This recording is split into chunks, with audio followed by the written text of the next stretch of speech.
হে everyone, কেমন আছো? আশা করি তোমরা সকলে ভালো আছো। তো আমিও ভালো আছি।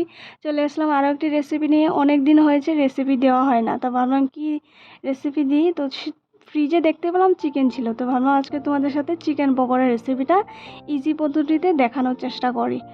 তো যখনই চিকেন কিংবা মাটন নিয়ে আসে আমি ফ্রিজে এইভাবে 4-5 টুকরো মতন সরিয়ে রেখে দিই পরের দিন স্ন্যাক্স হিসাবে খাওয়ার জন্য।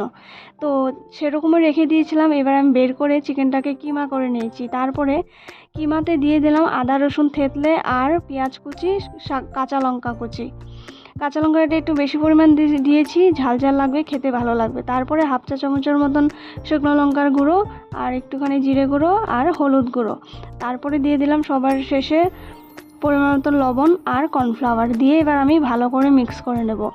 তো মিক্স করা হয়ে গেছে। এবার আমি একটি ডিম দিয়ে দিচ্ছি, দিয়ে আবারও আমি মিক্স করে নেব আর বসিয়ে দেবো কড়াইতে তেল দিয়ে আমি গরম হতে দেবো। তো খুবই টেস্টি ছিল রেসিপিটা, খুবই ভালো ছিল রেসিপিটা, খেতে অসাধারণ হয়েছিল। গরম গরম পকোড়ার সাথে চা দারুণ জমে গেছিলো। তো তোমরা অবশ্যই ভালো ভালো রান্না করে খাও আর আমার চ্যানেলটা প্লিজ সাবস্ক্রাইব করে দিও। তো এইভাবে আমি পকোড়াগুলো একে একে তেলে দিয়ে দিচ্ছি। দিয়ে দেওয়ার পরে আমি এবার স্টিমটাকে কমিয়ে এটাকে 3-4 বার উল্টে পাল্টে ভেজে নেব। তো একদিকে হয়ে গেছে, তো আরেক দিকে আমি উল্টে দিচ্ছি। তো এই যে দেখতে পাচ্ছ 3-4 বার উল্টে পাল্টে দেওয়ার পরে আমার এদিকে একটু একটু লাল লাল হয়ে গেছে। তো কড়া করে লাল লাল করে ভেজে নেব।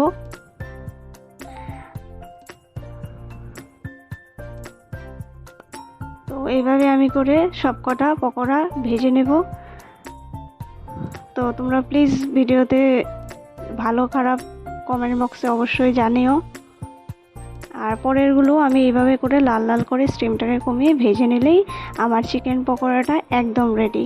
তো তারপরে কি, তোমরাও খাও। আমার সন্ধ্যের চা আর চিকেন পকোড়াটা তো জমে গেছে, তোমরাও খাও। আর নেক্সট ভিডিওতে অবশ্যই দেখা হচ্ছে। Tata, bye bye.